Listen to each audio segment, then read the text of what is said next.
Le comité national d'organisation du pèlerinage marial de Popenguine est constitué d'un président, d'un secrétariat général et de plusieurs commissions qui sont très spécifiques avec des objectifs dédiés pour permettre à ce que, en amont, la préparation du pèlerinage se fasse bien, sa réalisation et aussi l'évaluation et les projections pour améliorer tout ce qui se fait. Nous sommes dans une démarche de service de l'Église. Et dans une organisation comme celle du pèlerinage marial de Popenguine qui regroupe les chrétiens catholiques des différents diocèses du Sénégal, de tous les diocèses du Sénégal, j'allais dire, et de ceux de certains pays limitrophes comme la Gambie, la Mauritanie, le Mali et la Guinée parfois, exige donc une organisation rigoureuse qui prenne en compte les différents aspects. Et dans cette organisation, il y a plusieurs laïcs engagés, il y a aussi des prêtres, des religieux qui sont aussi engagés à faire en sorte que ce pèlerinage se déroule dans de bonnes conditions. Après 2 ans d'arrêt, vous savez, ces 2 ans d'arrêt nous ont causé beaucoup de tort. Et les 2 ans d'arrêt ont occasionné aussi la perte de certains automatismes. On était obligé de repartir presque sur de nouvelles bases, en sachant qu'il y a beaucoup de pèlerins qui vont venir cette année. Ça nous a demandé beaucoup d'efforts, et beaucoup d'efforts en peu de temps. Parce qu'au début, les pères évêques avaient un tout petit peu douté par rapport à l'organisation. Et c'est seulement au mois de janvier, presque fin janvier, qu'ils nous ont demandé de nous lancer par rapport à l'organisation du pèlerinage. On va dire rendons grâce à Dieu parce que nous avons des gens qui sont rodés dans l'organisation, qui ont déjà fait plusieurs éditions et qui ont mis la main dans la pâte. Et sur tous les plans, du point de vue sécurité, du point de vue santé, communication, la gestion en tant que telle du pèlerinage, tous ces gens-là nous ont beaucoup aidés. Vous n'êtes pas sans savoir que la nouvelle équipe des œuvres est une nouvelle. Tous les deux, il n'y a personne qui était là avant. L'ancienne équipe étant réaffectée, on est de nouveau. Il fallait avoir justement des hommes à côté. Donc cela nous a permis aujourd'hui d'avoir une organisation que je dirais jusque-là quand même, ça va, ça passe. Parce que quoi que l'on puisse dire, ce que nous craignons est un peu derrière nous, c'est-à-dire arriver à communiquer bien sur l'événement, arriver à assurer la sécurité et du point de vue santé aussi, arriver à mobiliser tous les moyens de l'État et des privés pour cette édition. Le processus de préparation du pèlerinage a débuté au mois de novembre avec l'étape de planification. Donc cette étape de planification-là a comme base l'évaluation de la dernière édition, à savoir l'édition de 2019, où tous les dysfonctionnements de cette édition-là ont été pris en compte et intégrés dans les différents cahiers de charges. Ces cahiers de charges-là ont été envoyés aux différentes commissions pour qu'ils puissent décliner leur feuille de route pour la préparation de l'édition 2022. Les réunions ont concrètement démarré au mois de janvier.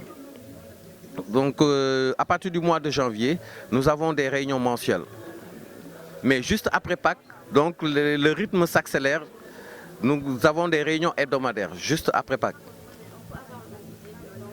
Cette année, on ne peut pas parler d'innovation, concrètement, parce qu'on est resté 2 ans sans organiser de pèlerinage à cause de la Covid-19.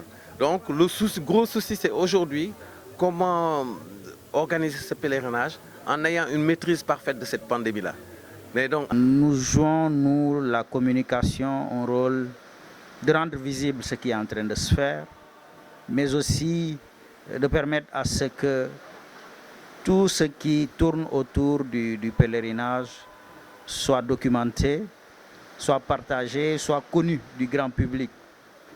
Et pour que cela soit connu du grand public, il faudrait qu'en amont, nous puissions travailler avec, développer des partenariats, des collaborations avec ceux-là qui sont engagés et qui ont pour rôle de communiquer. Je parlais de la presse avec toutes ses composantes, presse écrite, presse audio, presse radio et maintenant la presse en ligne qui entraîne. Donc ce que nous faisons, nous, dans le cadre de cette commission, c'est d'aider le comité national à structurer, à réfléchir sur sa communication en termes de communication institutionnelle, le développement de supports, de mécanismes de partage, d'interaction avec, au-delà de la presse, les chrétiens catholiques qui sont concernés, au-delà des chrétiens aussi,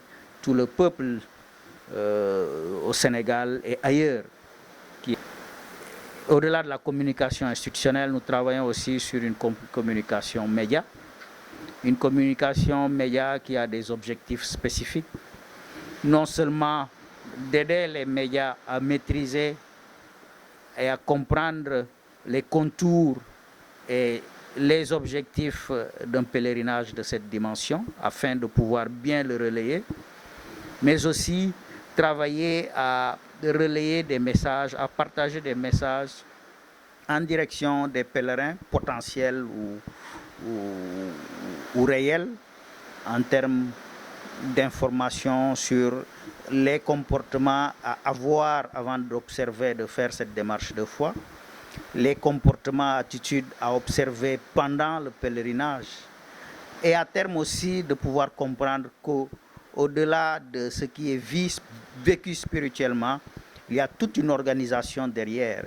Il y a un ensemble de laïcs qui sont engagés et qui travaillent d'arrache-pied et qui mettent de leur temps, parce que c'est des laïcs qui sont engagés ailleurs, qui sont des professionnels, mais qui mettent de leur temps aussi à servir l'Église, à servir leurs prochains.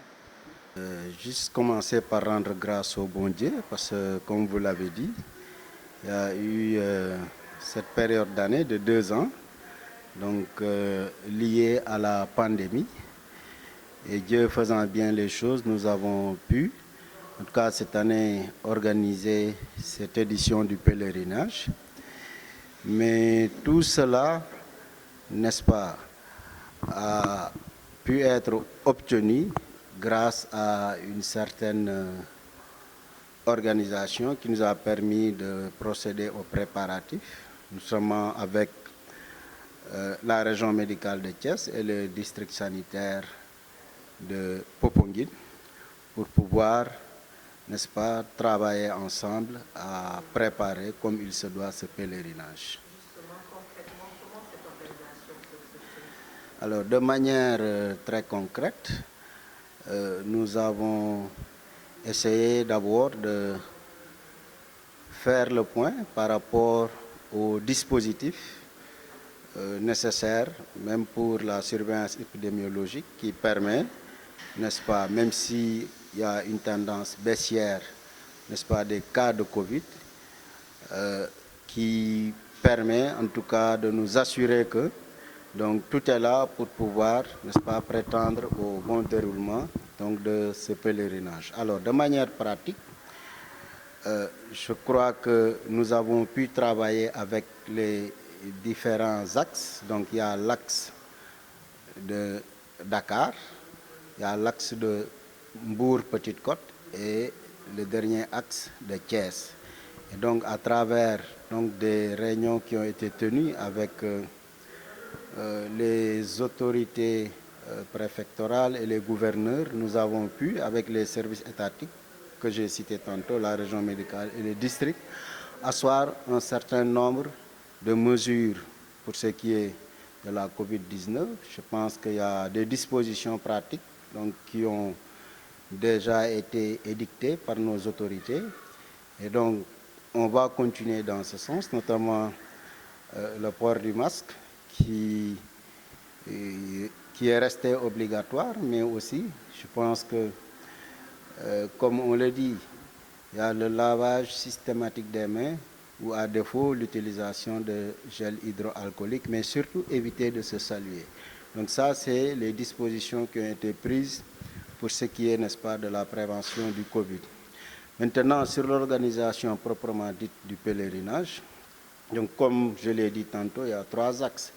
Et la couverture médicale commence par la marche pèlerinage. Et donc au niveau des 3 foyers de marche, donc il y a des ambulances qui ont été prépositionnées dans ces différents foyers pour accompagner les marcheurs. Et dans chaque foyer de marche, il y a au moins 3 ambulances médicalisées, n'est-ce pas, donc qui vont accompagner les marcheurs. À cela aussi s'ajoute donc le personnel. Et pour le pèlerinage, il faut retenir qu'il y a en moyenne 550 donc, agents de santé qui sont mobilisés. Et dans ces agents de santé, vous trouverez des professionnels de la santé, mais aussi il y a le groupement des sapeurs-pompiers qui se font aussi dans ce groupe. Et en plus de cela, il faut toujours souligner qu'il y a un accompagnement de l'État qui met à la disposition donc, du comité ou de la commission médicale donc, des médicaments pour pouvoir assurer la couverture médicale. Mais les affections les plus fréquemment rencontrées ont été surtout celles relatives aux coups de chaleur avec des céphalées, mais aussi les traumatismes. Bon, en moyenne, nous avons eu 1 millier de consultants avec, comme je l'ai dit, différentes pathologies, mais dont les 2 principales sont les céphalées et bien entendu les traumatismes donc, qui ont été notés chez les pèlerins. Globalement, on va dire qu'il y a eu un satisfecit dans la mesure où la plupart des besoins qui ont été exprimés, n'est-ce pas, ont été pris en compte. Maintenant, comme on dit, forcément il y aura des leçons apprises sur lesquelles nous allons nous baser pour pouvoir en tout cas nous améliorer. Mais s'il y a un point sur lequel nous souhaiterions insister, c'est surtout par rapport à la couverture médiatique. Vous savez que pour qu'il y ait une très bonne couverture médicale, il faut forcément que la communication soit parfaite. Et je pense que l'un des points noirs pour cette présente édition, c'était vraiment ce problème de réseau qui faisait que parfois nous ne pouvions pas communiquer à temps, n'est-ce pas, avec les collègues qui étaient sur le terrain pour pouvoir prendre en charge certaines urgences. Côté financement, ce qu'on peut dire d'abord, du grand merci aux structures et aux personnes individuelles qui ont donné pour aider à ce pèlerinage-là. Ce qu'on peut dire encore, du grand merci au comité d'organisation, que malgré la tâche qu'ils abattent, les familles qu'ils laissent pour venir aux réunions, ils ont aussi participé financièrement pour la marche de ce pèlerinage. Je pense que c'est ce qu'il y a à louer. Ce qu'on peut dire aussi, c'est dire grand merci aux pèlerins qui ont pu donner la quête, quels que soient leurs moyens. En tout cas, grand merci à tout ce monde-là et surtout grand merci à Dieu. Grand merci à la Vierge Marie qui a intercédé pour nous auprès du Seigneur pour que ce pèlerinage, cette édition 134e, soit réussie pour la gloire de Dieu et le salut des hommes. On peut dire qu'est-ce qu'a coûté l'organisation, parce que l'organisation, c'est une partie du pèlerinage.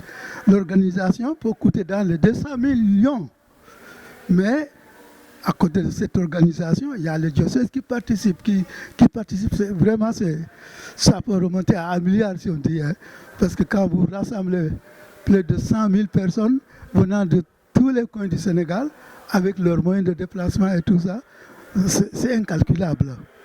La commission partenariat et financement du pèlerinage est composée de 16 volontaires qui travaillent autour d'un plan de partenariat comme support auprès des partenaires du pèlerinage de Popenguine sur tous les domaines liés aux moyens de financement du pèlerinage. Et en plus de ces 16 personnes, nous avons l'ensemble des foyers de marche du Sénégal avec lesquels nous travaillons. Et pour notre travail, nous procédons par d'abord l'identification des besoins de partenaires, la mise en place d'un plan de partenariat, un dossier de partenariat, et nous essayons aussi de sérier les partenaires qui existent et essayons de voir l'intérêt de chacun pour les concilier aux objectifs du pèlerinage national de Popenguine. En termes de participation, nous avons eu 22 520 marcheurs à travers le Sénégal, un record qu'on n'a jamais eu. Et il fallait maintenant concilier l'unicité de l'Église pour que ces foyers soient traités de la même manière, parce que c'était un vœu des différents foyers. Voilà, c'est étant dit, cette crise jumelée au fait qu'il y a 2 ans sans pèlerinage, nous devions faire face à cela, en plus du retard dans la préparation. Effectivement, la Covid a eu des impacts, mais quand même, certains objectifs phares que nous nous sommes fixés, nous avons pu les réaliser, les atteindre, et nous pensons que cela pourrait être consolidé pour les années à venir. Il faut comprendre qu'il y a beaucoup de partenaires, des partenaires qui souvent passent par nous, d'autres vont directement au niveau du comité national à travers la centrale des œuvres.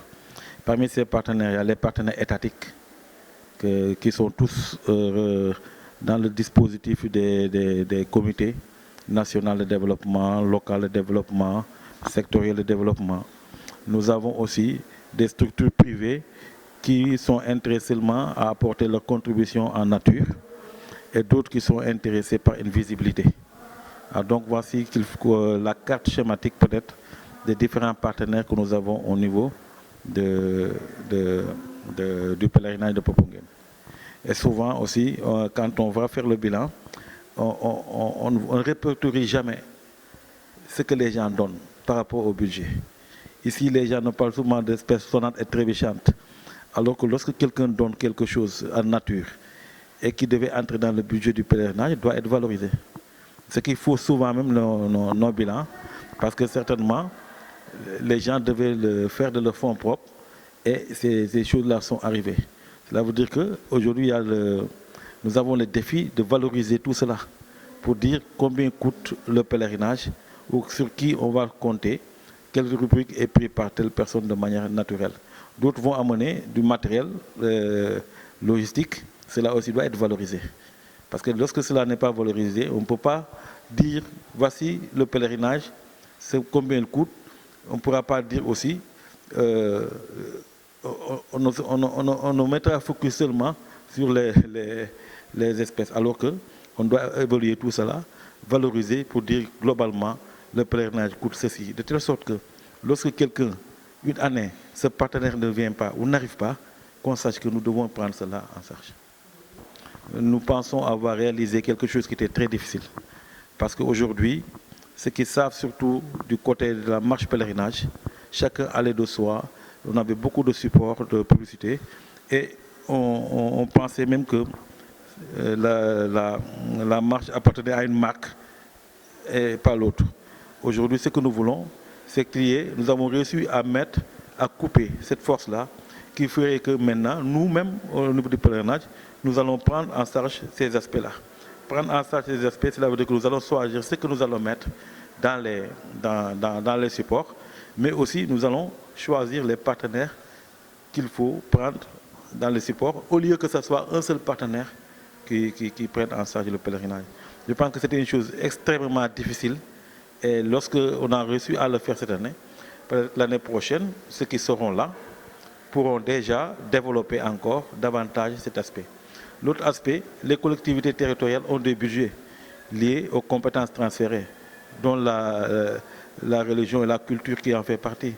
Il faut les amener à contribuer à l'organisation du pèlerinage.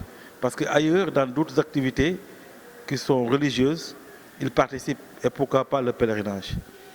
Donc tout cela sont des défis que nous avons amorcés et que nous pensons pourraient être améliorés dans les années à venir avec d'autres équipes, et aussi que ces équipes-là puissent apporter aussi des innovations et permettre au pèlerinage d'avoir vraiment, d'être ce que nous voulons qu'il soit. Et nous, membres de la liturgie, nous gérons tout ce qui est aspect liturgique du pèlerinage. Et quand je parle aspect liturgique, ça va des messes. On commence d'abord par les messes. Tout ce qui est prière qu'on effectue au niveau de la grotte, la messe à l'attente de la rencontre, les programmations des veillées et surtout les gens qui doivent intervenir, tout ce qui est intervenant de ce pèlerinage. Et quand je parle d'intervenants, il y a d'abord les célébrants qui doivent intervenir au niveau des différentes célébrations. Il y a aussi les chorales qui doivent animer les différentes célébrations également. Donc, étant le sommet même, je dirais, donc de l'organisation, parce que la liturgie est un élément, je dirais l'élément central du pèlerinage. Comme vous venez de le voir, il y a une messe à l'attente de la rencontre en ce moment où on parle. Et il y aura d'autres célébrations qui vont suivre jusqu'au mardi matin. Donc, et pour cela, il y a déjà un planning de célébration qui est proposé aux fidèles. Et quand je parle de planning de célébration, nous sensibilisons surtout les fidèles.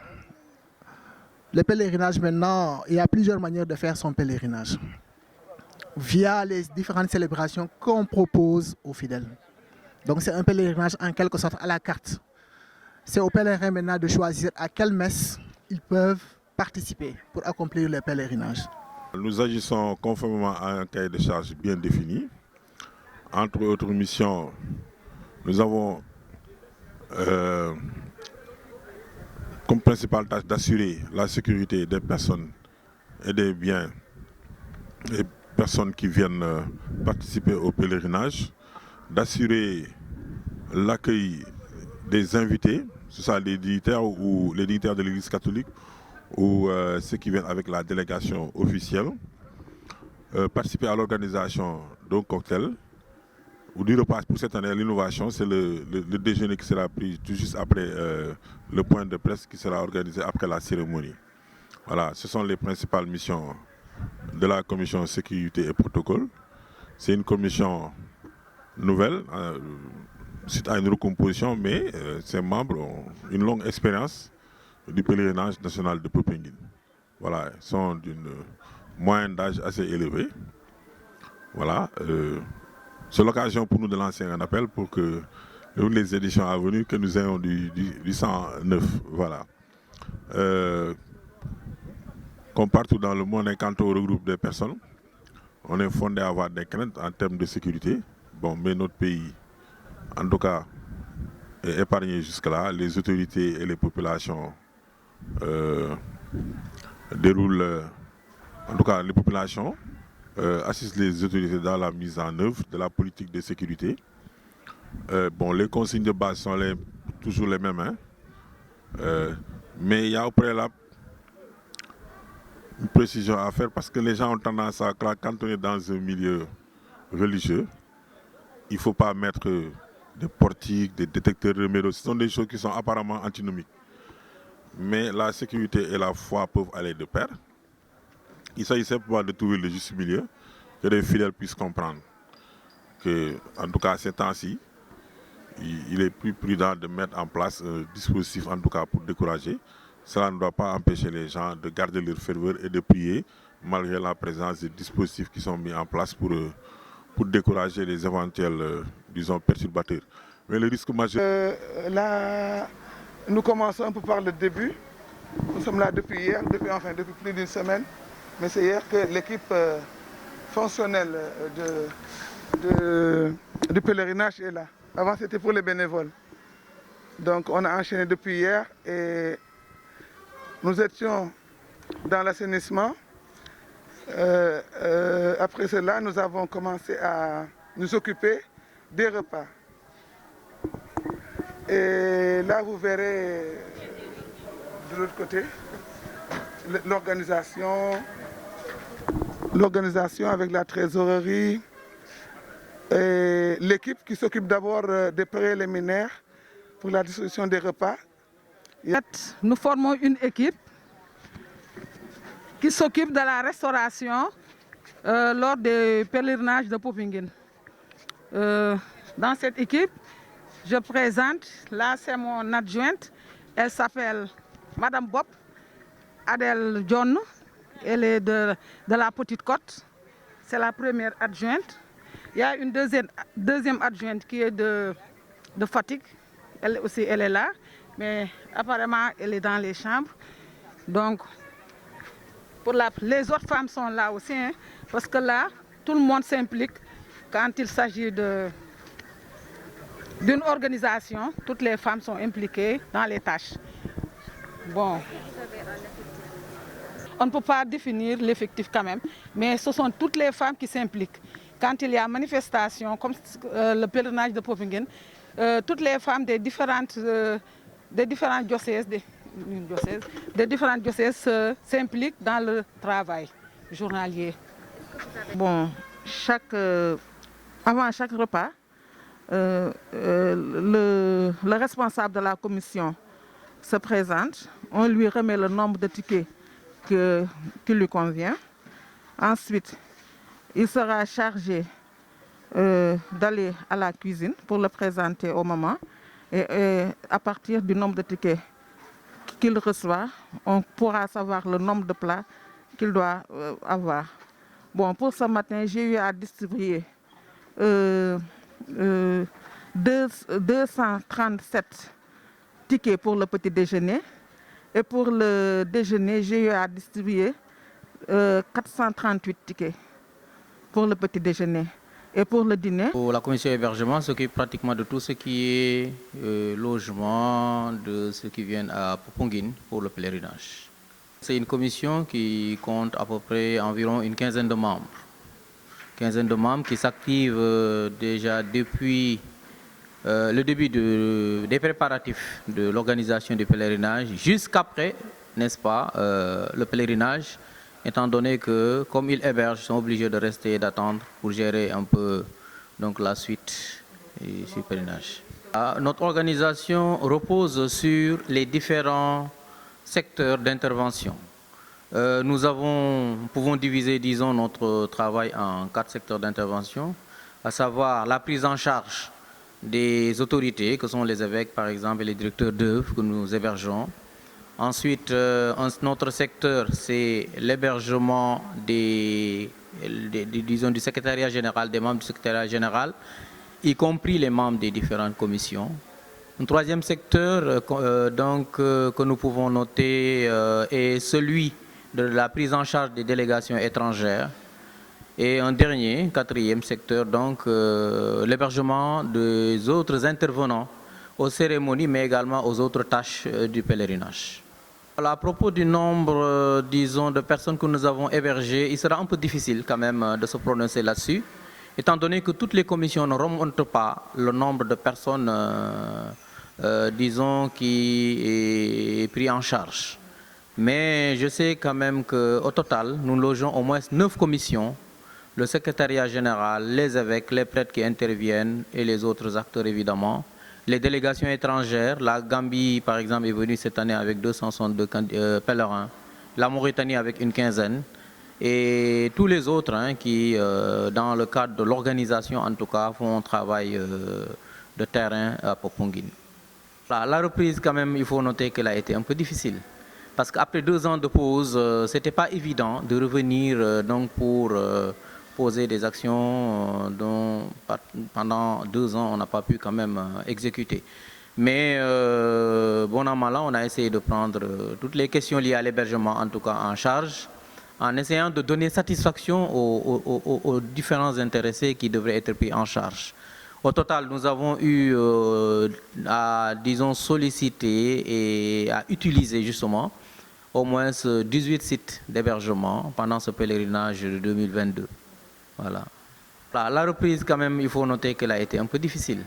Parce qu'après 2 ans de pause, ce n'était pas évident de revenir donc pour poser des actions dont pendant 2 ans on n'a pas pu quand même exécuter. Mais bon an mal an, on a essayé de prendre toutes les questions liées à l'hébergement en tout cas en charge, en essayant de donner satisfaction aux différents intéressés qui devraient être pris en charge. Au total, nous avons eu à, disons, solliciter et à utiliser justement au moins 18 sites d'hébergement pendant ce pèlerinage de 2022. Voilà. Oui, des difficultés majeures par rapport au site, oui, nous en avons rencontré parce que ce sont des villas privées que nous prenons et ce sont des villas souvent qui ont un prix. Malheureusement, le prix ne peut pas être discutable compte tenu du fait que c'est eux qui détiennent les infrastructures et nous, on n'a aucune infrastructure réelle d'accueil à part Kizito à Popenguine. Donc on est obligé parfois de prendre leur offre et donc de faire avec. Ça, c'est une difficulté. Donc, le problème d'infrastructure, en fait. Problème d'infrastructure d'accueil à Popenguine. Je pense que si nous pouvions avoir un local qui pourrait au moins prendre en charge l'hébergement du comité d'organisation déjà, ça serait une épine qu'on aurait dû enlever quand même du pied. C'est beaucoup de monde, il faut le dire, mais avec 2 organisations, si je peux l'appeler comme ça. Il y a donc la coordination qui a 17 membres, dont 10 scouts et guides. Il y a donc les équipes enseignantes 2.